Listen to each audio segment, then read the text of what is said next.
na educação das crianças, o Salmo 127, capítulos 4 e 5, me dão essa interpretação. Então nós vimos só o 4. Como flechas na mão do guerreiro, assim os filhos da mocidade. Duas informações importantes. A primeira é que eu tenho que ter a idade certa para ser pai e mãe. A segunda é que esses filhos, eles são como armas. Se bem manejados, uau, eles vão adiante. Se mal manipulados, se mal lançados, se mal arremessados, eles poderão nos dar um prejuízo assustador. Posso falar? Pode. E aí eu queria encaixar o seguinte: infelizmente, muitas coisas se perderam na nossa geração, né? Então, por exemplo, eu acredito que a mulher que é mãe, o casal que é mãe de meninos, a mulher, ela tem que ensinar como que esse menino tem que tratar uma mulher. Então, aqui em casa eu sempre ensinei, olha, você tem que ser cavalheiro, você tem que ser gentil, você tem que abrir a porta, você tem que, na hora do elevador, os meninos já sabem. Primeiro as mulheres saem, você abre a porta do elevador para que as mulheres entrem. Então, nós temos que implantar isso na cabeça dos homens, porque depois é assim que eles vão tratar as suas esposas. Então, é muito importante. Mãe de meninas tem que ensinar a ser uma boa dona de casa. Mesmo que ela vá trabalhar, mesmo que ela vá ser uma boa profissional, não é isso que eu quero pôr aqui em jogo. Mas você não sabe como que vai ser a vida da sua filha no futuro. Pode ser que ela tenha auxiliares, pode ser que ela venha ter uma vida financeira bacana, legal, tranquilo, mas ela vai precisar administrar essa pessoa. Ela vai precisar aprender como que cuida de uma casa, como que põe uma mesa para a família, qual o capricho que ela tem que ter para o cuidado com a casa. A gente tem que acender isso daí de novo, né? Então, a gente pega casais assim, recém-casados, que é uma briga, um pega pra capar, porque um não quer fazer o serviço, o outro também não vai fazer e cada um pro seu lado. Não quero saber. Aí nasce a criança, ninguém quer cuidar, ninguém quer saber, porque eles não tiveram orientação, ninguém nunca ensinou. Olha, você vai casar? Olha, lá de pequenininha eu escutava minha mãe falando que eu tenho que cuidar da casa, que eu tenho que ajudar. Olha, eu escutava minha mãe falando. Então, outro dia teve até uma cena engraçada aqui. O Bruno, a namorada tava aqui, a Júlia, e o Vagninho sempre que, a maioria, 90% das vezes, ele abre a porta do carro para eu entrar, enfim. Ele foi adquirindo esse hábito que ele não tinha. E aí o Bruno, os dois abriram junto, eu achei aquilo lindo, gente, né? A mulher precisa disso. Por mais que ela bata no peito e fale que ela é feminista, ela gosta de um carinho. Só que ela também tem que produzir alguma coisa, ela também tem que fornecer a parte dela. Podem me chamar de antiquada, podem falar, Alessandra, você não é desse planeta, né? Mas eu acredito que isso a gente tem que resgatar dentro dos nossos lares. Então, homem carrega a sacola pesada, a mulher ajuda em outra parada. Então, e assim as coisas vão se encaixando. Eu não sei se vocês estão assustados com o que eu estou falando, mas eu acredito que isso é fundamental na educação dos nossos filhos, né? Então, lógico, aqui a gente se ajuda. O Vagninho me ajuda muito dentro de casa, né? Com a louça, com o serviço, porque nós somos uma equipe. Então a gente tem que colocar isso, né? A mulher, ela tem que ser tratada como ela gosta de ser tratada, com amor, com carinho, com cuidados, né? E a mulher, qual que é a parte dela? Né? Então, por mais que isso seja fora de moda, que isso tá cafona, não é desse século, eu acredito que isso faz toda a diferença. Então, hoje, se homem tá batendo em mulher, se tá tendo esse tipo de coisa, a culpa é da própria mulher. Eu não ensinei meus filhos como que tem que tratar uma mulher. Eu não ensinei. Então, como é que eu ensinei o quê? Que a mulher é na porrada, a mulher é sangue bravo, a mulher vai pra cima. E aí ela vai tomar... Opa, apagou aí. Alguém tá me vendo? Não? Ah, não é isso que saindo? Ah, Olha, até me cortaram, foi gente. você, não, foi ela mesmo. Alguém cortou. E eu vou falar uma coisa pra vocês. É muito difícil levantar essa bandeira hoje em dia. Eu apanho bonito quando eu começo a falar essas coisas.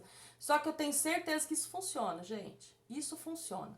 Então, aqui eu tenho 3 homens e eles aprendem sim algumas coisas de gentileza, de cavalheirismo, de proporcionar isso para a mulher.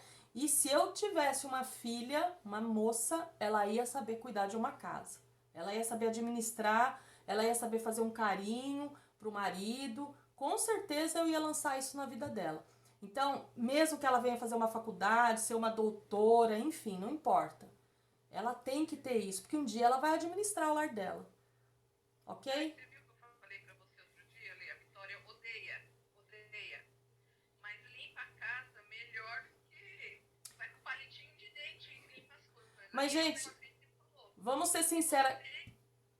Vamos ser Se sinceros. você quer mandar alguém, você tem que saber fazer. Exatamente. E vamos ser sinceros, quem que é apaixonado de fazer faxina aqui, gente? Ninguém. Você gosta de fazer faxina? Ô, Glória!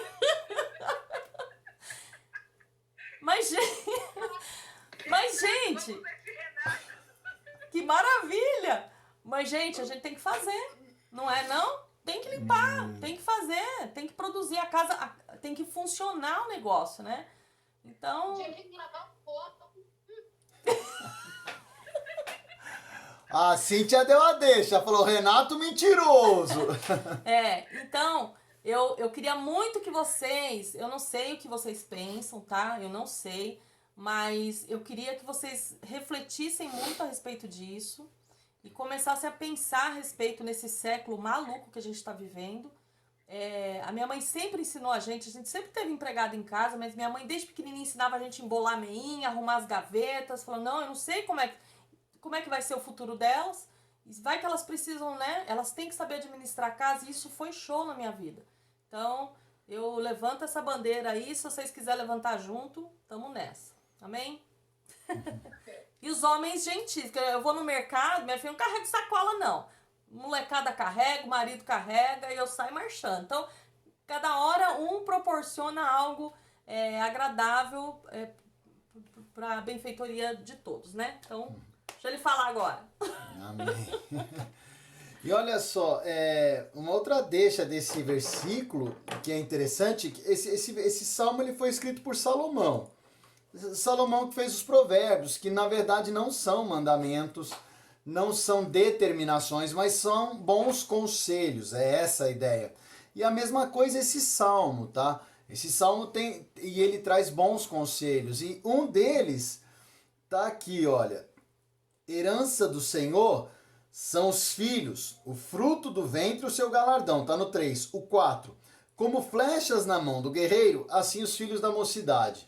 Então, olha só, aqueles que gostam de filmes de guerra ou de luta, ou como o Renato, que trabalha na luta contra, né, a bandidagem e tudo mais, quanto mais flechas você tiver, melhor.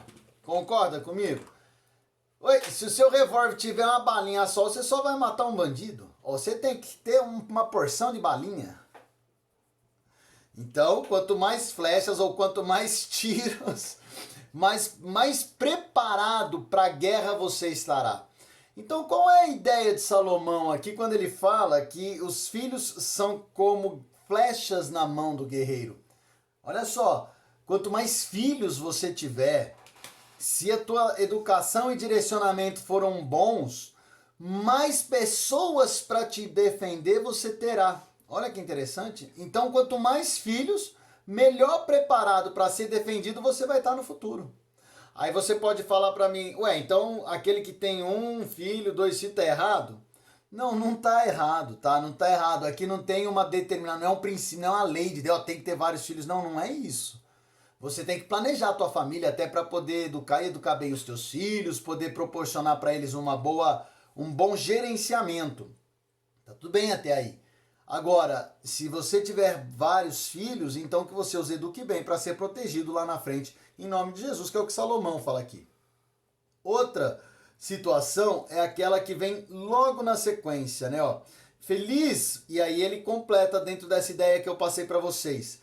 O homem que enche deles a sua aljava não será envergonhado quando pleitear com os inimigos à porta. Então é mais ou menos isso. Quando lá na frente você tiver alguém te questionando, te enchendo as paciências, os teus filhos vão te defender. Então, quanto mais filhos, mais proteção você terá, em nome de Jesus. Faz sentido, irmãos? Amém. Olha só, um bom manejo, né, então, dessas flechas, dessa arma que nós temos, que são os nossos filhos. Então, Deuteronômio, de novo, 6, 6 e 7, que é da palavra, né? Bora, eu vou voltar para Deuteronômio, tá? Podemos? Deuteronômio, na verdade, é um versículo que serve de base para a nossa vida. Deixa eu achar aqui. Deuteronômio 6, 6 e 7. Então, olha só. Estas palavras que hoje te ensino, estas palavras que hoje te ordeno estarão no teu coração. Tu as inculcarás a teus filhos e delas falarás assentado em tua casa, e andando pelo caminho, e ao deitar-te e ao levantar-te. E depois ele continua e nós já lemos esse versículo semana passada. Mas qual é a ideia hoje desse versículo para nós? Vamos lá. Se você não entendeu a palavra de Deus, como você vai passar para os seus filhos aquilo que você não entendeu? Como que você vai fazer para ensinar aquilo que você não tem a menor compreensão do que se trata? Vou dar um exemplo prático. A Alessandra, ela odeia futebol, sempre odiou. E eu sempre gostei. Quando nós éramos solteiros ainda, ela foi no campo ver um jogo com uma amiga dela que gosta muito de futebol. E o campo onde eu estava jogando é um campo de várzea, né? Várzea rude. Então a rua fica muito em cima e o campo muito lá embaixo. Então dá para você parar o carro aqui em cima e ficar vendo o campo, como se fosse um estádio. Mas é na várzea. O campo do Sesc? É. E ela tava lá em cima assistindo o jogo. E bola vai pra lá, bola vai pra cá. E chegou num determinado momento que ela virou pra amiga dela e falou assim, ó, eu não tô entendendo nada. O que é aquele menino de preto que não faz nada, só corre pra lá e pra cá, não pega na bola? Que era o árbitro, que na verdade não pode pegar na bola, né? Ele só conduz e gerencia tudo aquilo. Por que que eu tô dando esse... Você vê como é difícil a lida de um homem nesta casa, Renato. Santo Deus. Mas olha só, guardadas as brincadeiras, embora tudo isso venha a ser verdade, como que ela vai ensinar futebol para alguém?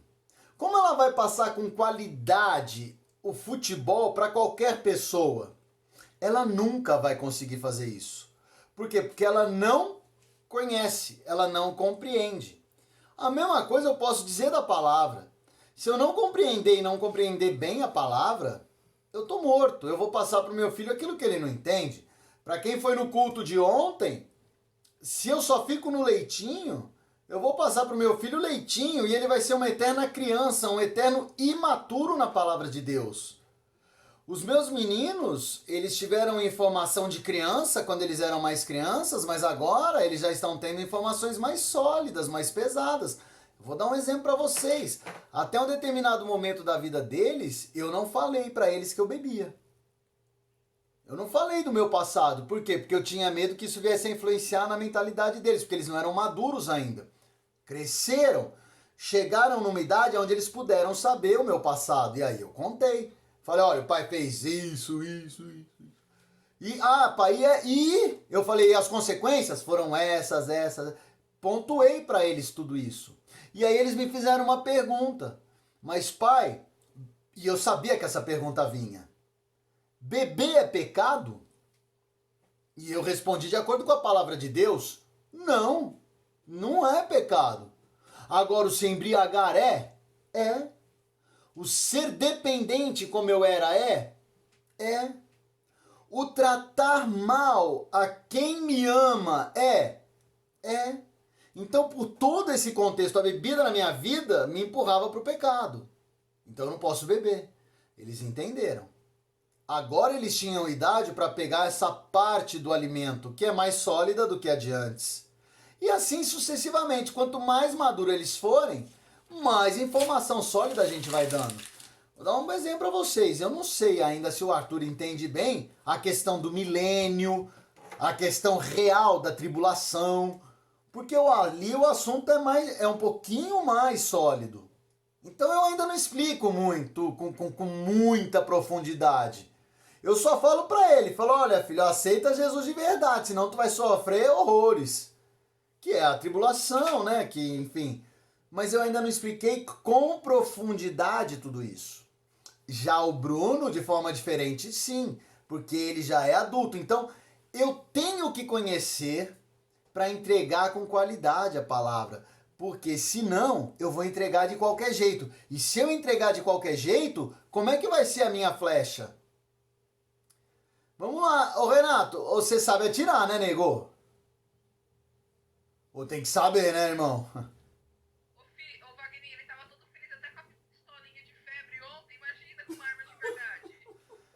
Show de bola. Mas olha só, quanto tempo você já tem manejando isso aí, Renato?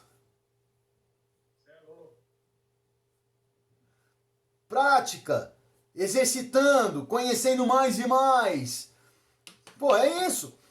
Se eu for dar um tiro, irmãozinho, acho que eu vou acertar meu pé. Porque eu não tenho qualidade para isso. Então, eu tenho... É isso. Então eu tenho que praticar, eu tenho que conhecer para passar e passar bem. Porque senão eu vou passar e passar mal e porcamente para os meus filhos e eles não vão acertar o alvo. E aí tem um grande problema, viu, irmãos? Já vou adiantar para os pais e para as mães, principalmente para aqueles que são relapsos, aqueles que são relaxados. Não é o caso de vocês que estão nos assistindo, então não sei de quem seria, né? Não é de vocês, mas é para ficar para prosperidade. Porque se eu manejei mal esta flecha, ela não vai acertar o alvo. Isso é fato. A probabilidade diminui grande, mas grandemente para que ele acerte o alvo. Então ele vai errar na vida. Ele errando na vida porque eu manejei mal, a responsabilidade é minha. Pode mostrar isso aqui? Eu vou pagar o preço. Pode. Agora entra o meu auxiliar. Vê se vocês conseguem enxergar. Dá pra ver? Então é o seguinte, tudo que a gente fornece para os filhos, depois vai ter a consequência, né? Então, nós temos que estar como pais bem com o Senhor, tá vendo? Deus lá, nós com Deus, nós com os filhos e os filhos com Deus. Então, a gente vai passando as informações, vai passando, vai lançando. Se eles depois vão fazer coisas para agradar ou desagradar a Deus, aí é com eles. Nós temos que estar aqui, bem com o Senhor. Deu para entender, gente? Então, assim, nós com Deus, nós com o Senhor, fazendo a nossa obrigação. Depois são eles com o Senhor. Então, é mais ou menos assim, Deus chegar pra gente e falar assim, olha, parabéns, vocês fizeram tudo o que eu falei na palavra, puxa, mas meu filho desviou, meu filho foi pro lado torto, ele não tá em pecado. Aí é ele com o Senhor, é o relacionamento do filho com o Senhor. Você fez a sua parte, você lançou a flecha, enfim. Aí nós estamos bem com o Senhor, né? Claro que a gente quer a perfeição, que é nosso relacionamento com os filhos também bem e o deles com o Senhor. Então são 3 tipos de relacionamento aí interligados. Deu para entender? Deu? É plantar a semente, né? A gente planta a semente, isso. Vão poder Isso. seguir com essa. E só um detalhe que eu não tinha visto, Cíntia, eu tava com o chat desligado, a Cíntia falou o seguinte, essa questão de vários filhos é válida quando chegamos na velhice e também na doença. O meu sogro, quando permaneceu acamado, foram os filhos que trocavam, davam banho, assim sempre tinha um filho de plantão. E para quem não sabe, Samuel tem alguns irmãos, né? Então eles eram vários filhos do pai, enfim, e eles ajudaram, o conjunto ali foi muito bom. Então, olha só, a primeira ideia então é eu ter qualidade, eu passar com qualidade para os meus filhos. Agora, a segunda vinculação é a quantidade. Eu estava até discutindo, eu já nem me lembro com quem, quando a gente falava do relacionamento, que tem que ser um relacionamento com qualidade, mas inegavelmente, para eu passar com qualidade, eu tenho que ter quantidade. Porque se eu tiver um relacionamento de pouco tempo com a pessoa, a probabilidade daquilo ser de qualidade vai ser muito pequena. É mais ou menos assim, quanto mais tempo nós passarmos juntos, mais nos conheceremos. Então, mais qualidade teremos na nossa comunicação, na nossa vida e tudo mais. Quanto mais distantes, pior é. Então, é um engano quem acha que passa 5 minutos com os filhos no dia. Ah, mas quando eu tô 5 minutos, eu brinco, eu grito, e tá tudo certo. Não, não tá tudo certo. Tem que ter quantidade de tempo. Então, eu sei que a nossa vida hoje é sobrecarregada com os nossos serviços, mas eu tenho que achar tempo e horário para aquilo que é prioridade. E a prioridade deve ser a nossa família. Então, primeiro a nossa mulher, o nosso marido, depois os filhos, e assim segue. Beleza? E se você olhar Deuteronômio 6, você vai ver o que ele fala, só para a gente perceber. Isso saiu daqui. Amarás, essas palavras que hoje te ordeno estarão no teu coração. Tu as inculcarás a teus filhos e delas falarás. Bom, quando eu tenho que falar com eles? Quando eu estiver sentado em casa, tá bom, já entendi, Senhor. Então quando eu estiver em casa eu tenho que falar com eles? Tenho. Tá. Mais algum momento, Senhor? Tem sim. Quando você estiver andando pelo caminho. Aí, deixa eu perguntar para vocês que a minha Bíblia, acho que a tradução tá errada. Qual o caminho que ele fala aí? É pro caminho da igreja? Na Bíblia de vocês tem um complemento? Em todo momento, né? Porque não tem complemento. Não tem complemento? Então só tá errada também, Rose. Precisamos trocar. Caminhando em todo lugar. Ah, então é por qualquer caminho? É por qualquer caminho. Então acho que a minha Bíblia tá certa. O que estava errado era a minha mente, que achava que tinha um caminho específico. Não tem caminho específico. Seja qual caminho for, eu tenho que estar falando com os meus filhos sobre a palavra de Deus. Será que isso é quantidade de tempo? Misericórdia. Vamos lá. E quando eu me deitar também. Ai. E eu pensava que quando chegasse na caminha gostosa, não precisava falar, né? Não, mas lá também. Tá, Senhor, mas a hora que eu levanto, não, né? Oxi, não é que ele vira e fala? E ao levantar-te.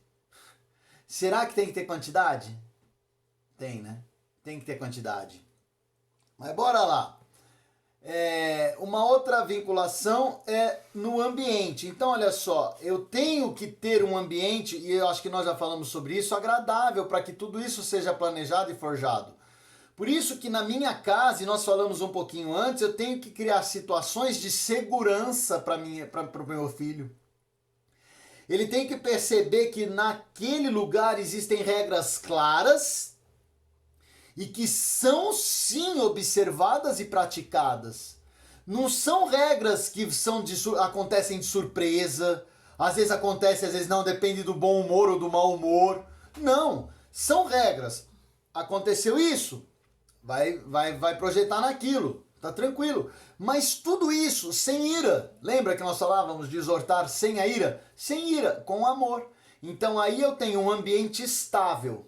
Puxa vida, ele tá tranquilo, cara, ó. Ele sabe que o pai ama a mãe e a mãe ama o pai.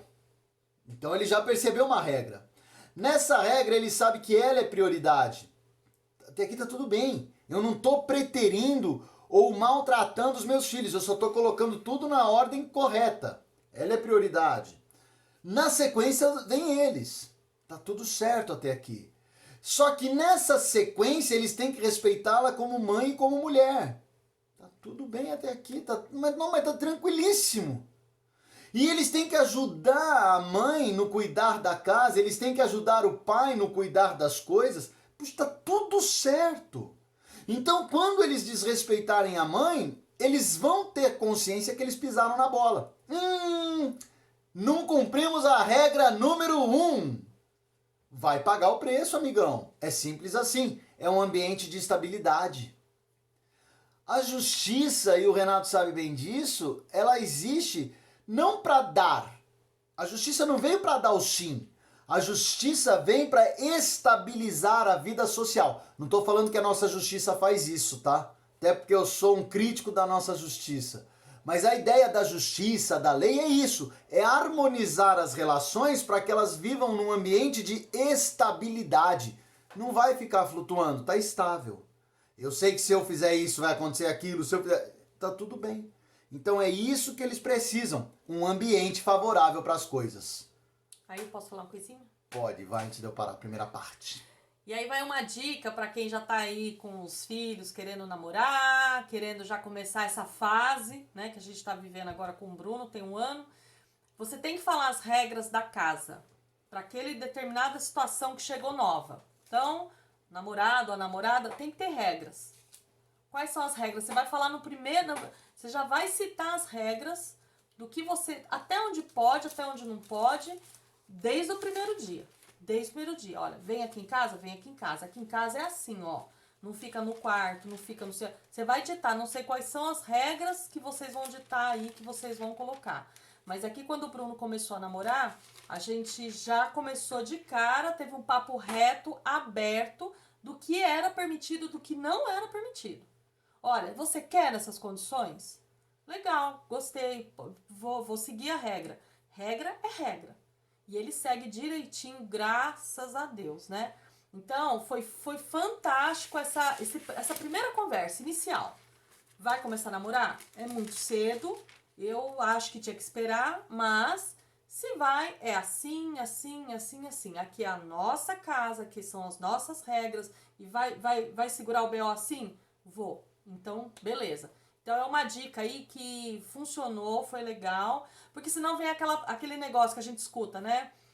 Traz a namorada uma noite, na outra noite dorme, na outra noite já traz a cama de casal, troca pela de solteiro, e a coisa você vai escorrendo pela mão, você não consegue controlar. Então tem que já rasgar aquilo que é regra e que a gente não abre mão. Amém?